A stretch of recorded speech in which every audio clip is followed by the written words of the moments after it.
Hello students, get ready.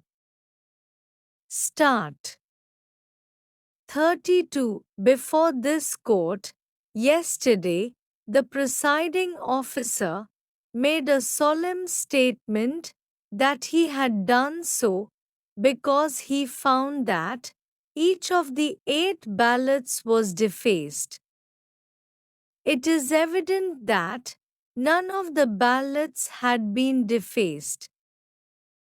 As a matter of fact, it is also material to note that, after the votes are cast, the ballot is folded in a vertical manner to ensure that if the ink on the rubber stamp appears on the corresponding half of the ballot, it will appear alongside the name of the candidate for whom the vote has been cast.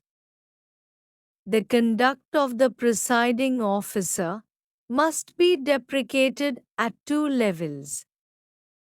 Firstly, by his conduct, he has unlawfully altered the course of the mayor's election. Secondly, in making a solemn statement before this court on 19 February 2024, the presiding officer has expressed a patent falsehood despite a prior warning for which he must be held accountable. For the above reasons, we have come to the conclusion that the result, which was declared by Sri Anil Masih, the presiding officer, is plainly contrary to law and would have to be set aside. During the course of these proceedings, the 8th respondent who was elected as mayor has tendered his resignation.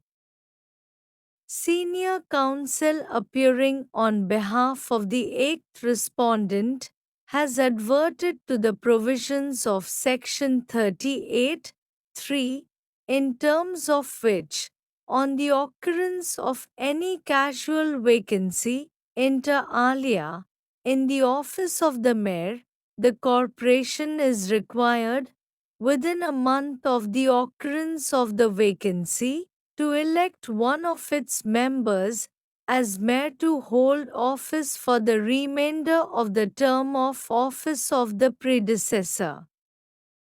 Para change.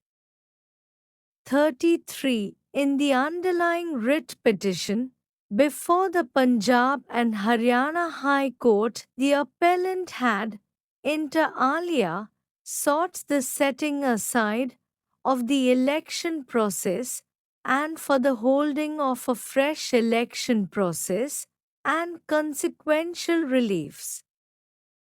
However, we are of the considered view that it would be inappropriate to set aside the election process in its entirety when the only infirmity which has been found is at the stage when the counting of votes was recorded by the presiding officer. Allowing the entire election process to be set aside would further compound the destruction of fundamental democratic principles which has taken place as a consequence of the conduct of the presiding officer.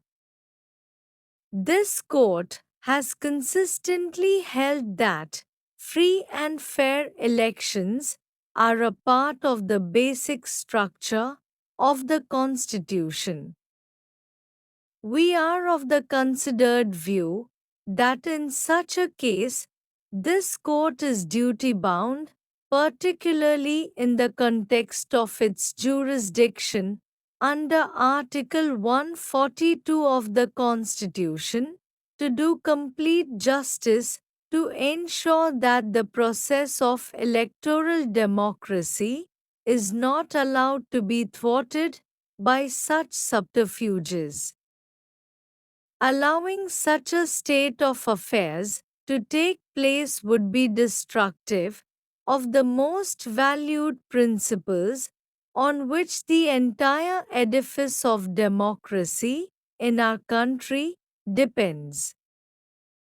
We are, therefore, of the view that this court must step in such an exceptional situation to ensure that the basic mandate of electoral democracy at the local participatory level is preserved.